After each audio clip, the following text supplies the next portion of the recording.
What are the ethics in assisted reproductive technologies? Well, when you think about ethics, think about a sword, a double-edged sword that cuts both ways, because ethics cuts both ways. Stick around and we'll get right into it.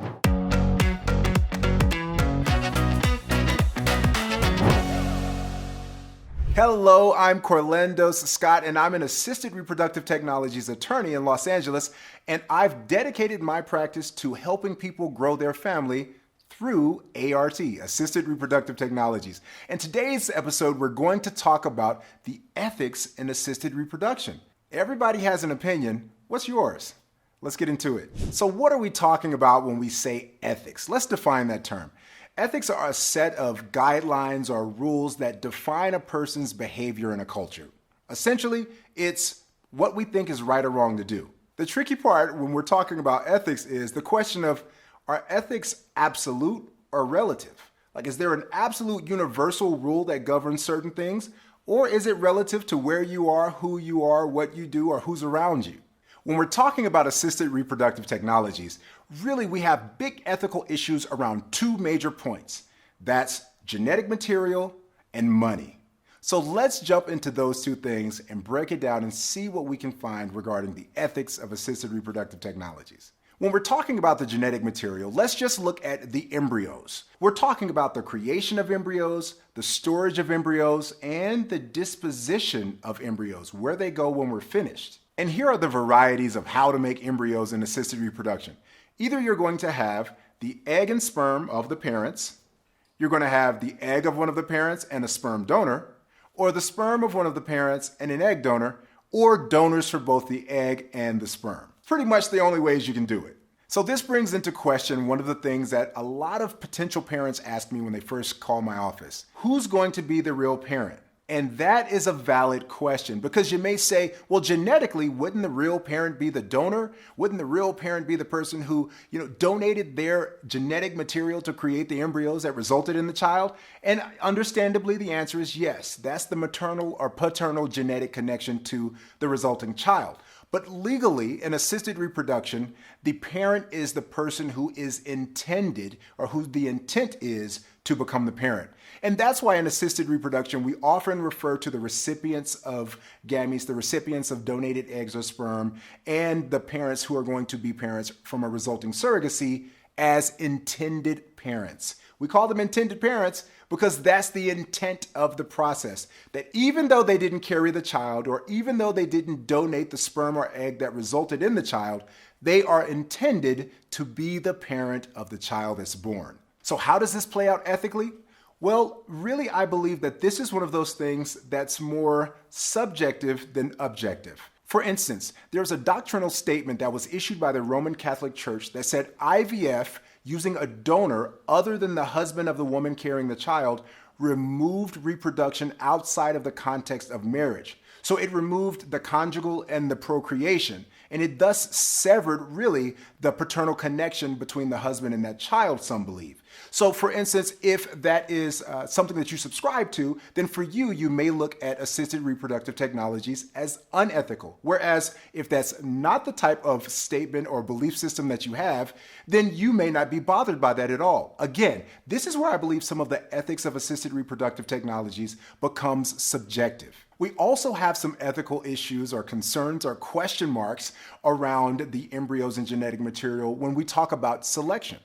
One of the benefits that assisted reproduction affords is the option to choose which embryo to use in implanting for procreation. So one of the things that we have to think about here is, how do you choose one embryo over the other?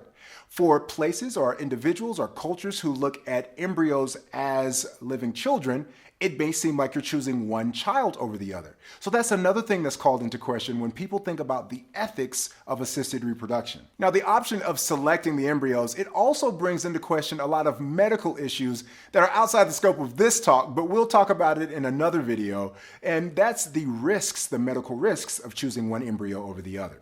If you want to know more about the medical risks of growing your family through assisted reproduction, make sure that after this video you click the link to be taken to the video about ART risks.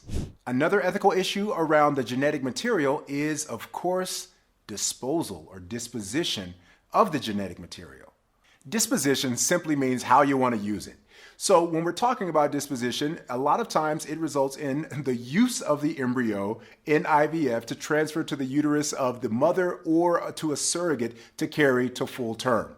Now, what do we do though with embryos that are unused when you've finished growing your family? So the question becomes, do you freeze those embryos for future use for a sibling journey down the road?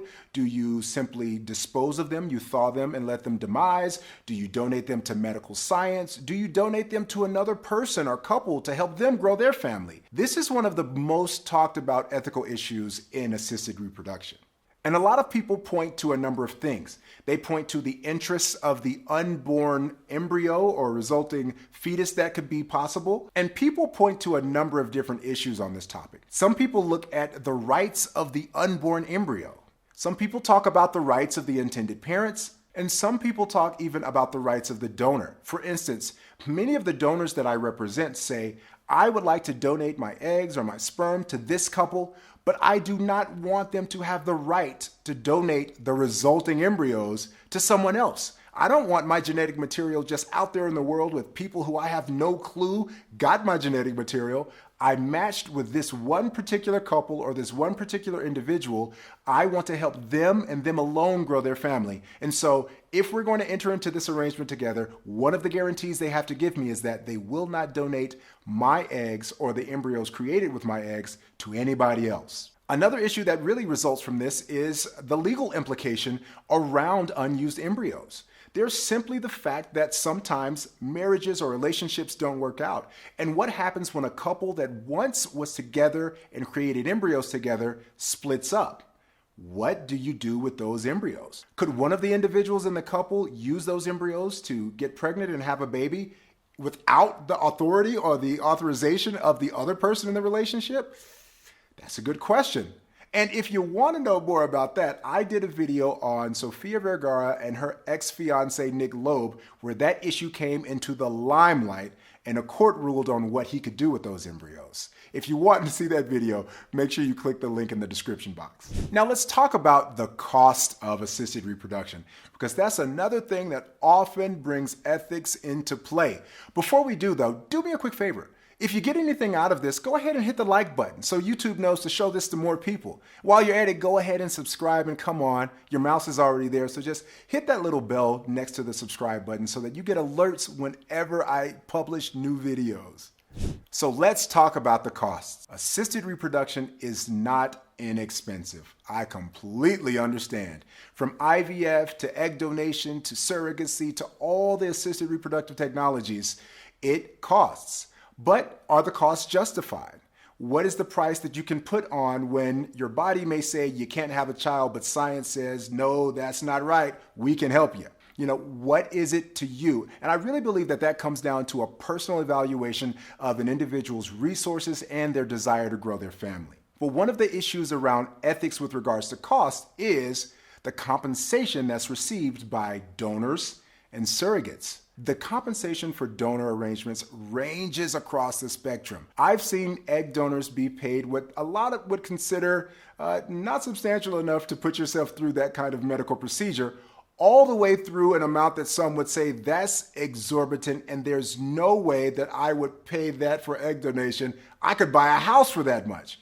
So there are a lot of factors that come into play when we talk about giving someone compensation to undergo a medical procedure for someone else. And a lot of people think that surrogacy is no more than rent a womb. You find a woman who's willing to take the fee and you put a baby inside her. That's definitely not the case, and no one who I've ever worked with has ever approached surrogacy in that way. Every surrogate even who I've represented and worked with has always had a high level of compassion and altruism towards wanting to just simply help somebody grow their family. And most times, yes, they are compensated because the parents realize that they're putting themselves at risk both physically and mentally to carry that child for them. So there's compensation attached to it. But some people believe that that compensation is taking advantage of a woman because she does not or maybe would not be able to take care of herself financially without being a surrogate. And so you have to make sure that you're going through the process with open eyes, surrounding yourself with professionals who can make sure that you're not getting yourself into a situation where it's ever even dreamed of that you're taking advantage of someone financially and with the use of compensation. There's also the issue of risks. There are definitely some risks to assisted reproduction.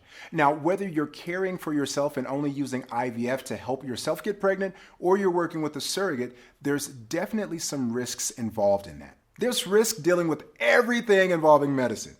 Just go to your medicine cabinet, grab that bottle of Tylenol, and look at the back of it. There's tons of fine print, right? That's because something as common as taking a Tylenol or aspirin or some kind of pain reliever carries risks with it. So that doesn't change when we go all the way to the extreme of assisted reproduction, surrogacy, egg donation. There's definitely some risks. And when you're asking a woman to put herself in those kind of risks, there's often the question of, is that an ethical thing to do? Money, compensation aside, is it ethical to ask someone to put themselves at that kind of risk for you? Another ethical issue that comes up around assisted reproduction is access to the science. Unfortunately, not everyone has access to assisted reproductive technologies, and this can be for a number of reasons. It could be cost prohibitive to some. Some could live in a location that doesn't allow them to utilize these services. For instance, there are some states in the US that will not allow surrogacy outside of a married couple, or they won't allow surrogacy with a single intended parent or a gay intended parent or anything like that. So you have to make sure that you understand the way the laws are created around assisted reproduction where you live. And some people say that this creates an ethical issue. Is it right for some people to have access to this technology and some people not to have access to this technology? Ultimately, that's more of a political question than anything else, because it's going to be the laws that determine what's legal in one location versus another. But many people bring it back to the question of, is that ethical? Everything involved in human life has an ethical component to it, and assisted reproduction is no different. So I'd love to hear your thoughts on assisted reproduction in general, or maybe egg donation, surrogacy specific. Comment below, let me know. What do you think about it? Is it ethical? Is it unethical? I'd love to hear from you. If you're going through the surrogacy process, I have something really special for you. It's called the Surrogacy Roadmap, and it walks you through the entire surrogacy journey from beginning to end and tells you exactly what to expect along each step. If you want your hand on that absolutely free resource, just click the link in the description box below and get your hands on that. I'll see you in the next episode.